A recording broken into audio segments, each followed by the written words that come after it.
patrol school, the new patrol school we're asking for. And I know people think we're beating a dead horse, but with the attrition rates, it doesn't take long. If we get a bunch that decides they're going to retire at one time, and unfortunately people go to other jobs, other higher and paid law enforcement jobs, go to other states, go to the feds. If we got to stay on top of that in order to stay properly staffed. And you heard me say we're authorized 640. Our numbers right now are 513. And I happen to know, I didn't say it in there, they're about to be 511. So that's just the nature of the business. And we can't just hire somebody off the street and make them a highway patrolman. They have to go through the training, which is 22 weeks. So that's one of the biggest asks. We can keep those on the road. The other one, to me, is the narcotics side. You heard me say we're down 30, we've got 31 vacant positions. We don't even have one narcotic agent per county. And you talk to the rural counties, and I should have made this point in there, the problems with narcotics and the scourge of it is just as bad in a county like Chickasaw.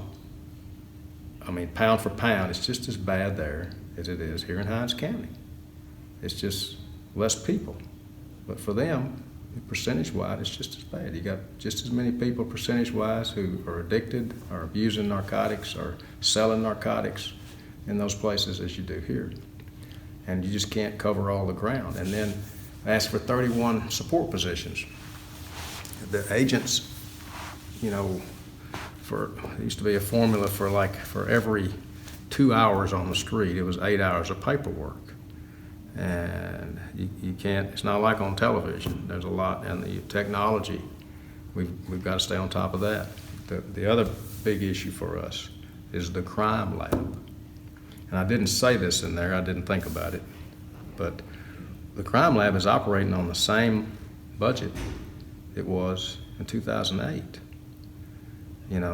Now, the budget's there, the money's been provided, but I talked about filling those positions. And when you talk about in Tennessee, for instance, somebody's making $45,000 a year for the same position they're making $30,000 for here. I mean, these young men and women getting out, getting trained, and I mean, a lot of these forensic scientist positions, these people have master's degrees. I mean, they're highly educated. They spend a lot of years in school. So they come here, they can't get a job somewhere else, but they come here and they get trained and get experience. They're going to get picked up somewhere else, and you can't blame them.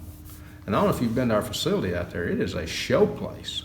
It really is nice. We got a real nice facility and a lot of good equipment, but nobody to do anything with it. You heard what I said about getting the salaries up for the deputy MEs to $265,000 a year. That is good money. It's really good money in Mississippi. It's not so good maybe in LA, but it's good in Mississippi. But there is a small community of board-certified pathologists in this country. They all know each other. It's just like guys like me. We all know each other.